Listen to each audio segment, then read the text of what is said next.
My name is Fotini Christia. I'm an assistant professor of political science at MIT, and I'm going to be talking about the situation in Afghanistan. The clear hot topic of the day is the issue of the elections.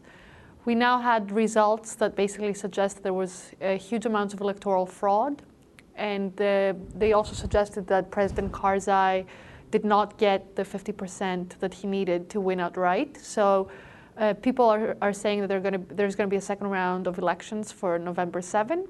And though the main opposition candidate, Abdullah, is suggesting that he's keen on having a second round, it seems like they will probably come to an agreement. There's going to be a power-sharing arrangement, a national unity government as a way to avoid elections. Elections, if they were to be held on November 7th, would be extremely costly.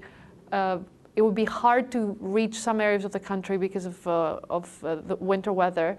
But objectively, there was no way to guarantee that there won't be vast amounts of fraud again, and that people will be able to go vote given the existing security conditions. So everybody more or less agrees that it would be in everyone's best interest, both the Afghan peoples and the international community that is investing these vast amounts of money, to not have the election, but actually get the two main contenders and the people that they represent in terms of kind of the leading individuals to come to an agreement and potentially even hold a Loya Jirga, some sort of tribal meeting to give some further legitimacy to this effort. Why is this election result so important? It's critical because a lot of the plans, the counterinsurgency plans that exist are basically based on the notion that there is a functioning government on the ground. So the McChrystal report that requests at least an additional 40,000 troops takes as a given that there's going to be some government in place. And we see that President Obama has decided to delay his decision on whether he's going to send more troops and how many more troops he's going to send until we get some sort of resolution on the issue of governance. Who is the president of Afghanistan? How stable is this governmental arrangement that we have in place?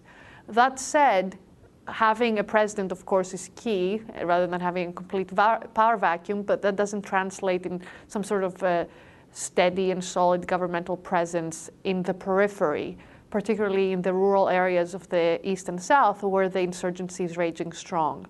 People who know the area very well trust that there can't be a resolution unless the Taliban are brought into the negotiating process. Clearly, that can be done on the level of high Taliban officials like Mullah Omar. Neither can it be done on the level of the foot soldier, like in some sort of basic combatant demobilization and reintegration. It has to be more of a reconciliation effort that involves local commanders and their constituents. And it's important that it's done in a way that involves a critical mass of local commanders, and also that it provides for their constituents as well. So it's them and their people. And it has to be done through some trusted source on the side of the government, a patron that these Talibs can trust, and that the government in turn trusts that they can bring these people in.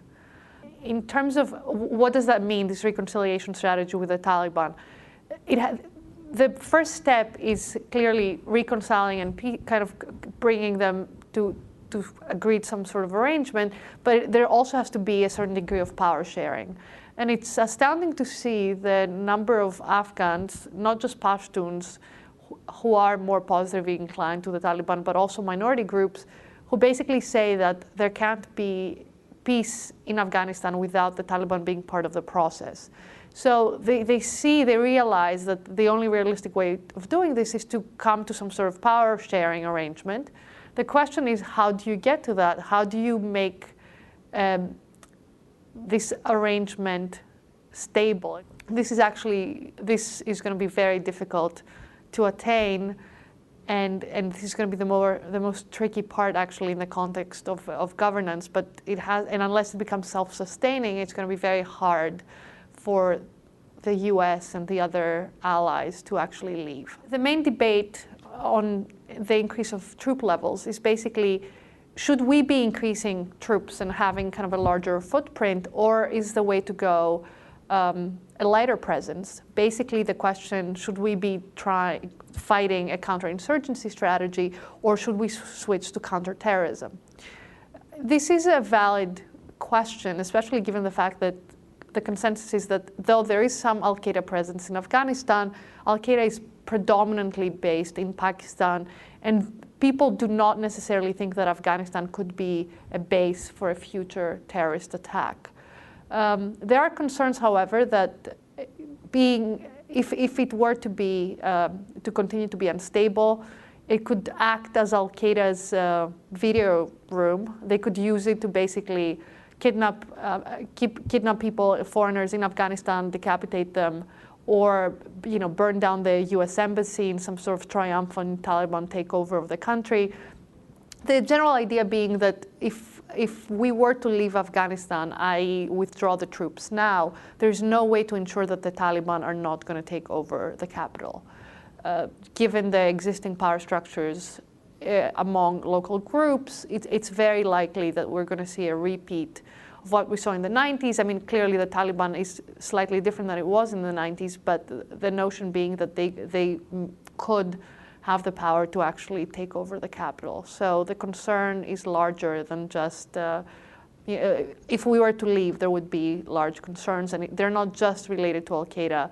There's also this issue of what we do. What's in the US national interest? I mean, objectively, of course, we care about Afghans, but the US clearly has to care about what is in the best interest of the country. And many people are not convinced that increasing troop levels is the solution, especially since they don't think that it will necessarily work. And even General McChrystal has actually said that there's no guarantee that the additional 40,000 troops can bring it around. He just believes that it will be a large enough infusion to potentially make a change. But at the same time, unless the local population credibly believes that they're there to stay, they have no reason to cooperate. For them, the default solution will always be the Taliban, because they're actually indigenous, they're from there, they're the local power holders, and they know that they are there to stay. So getting the incentive structure right is going to be quite tricky, especially given the very complex local level politics of Afghanistan.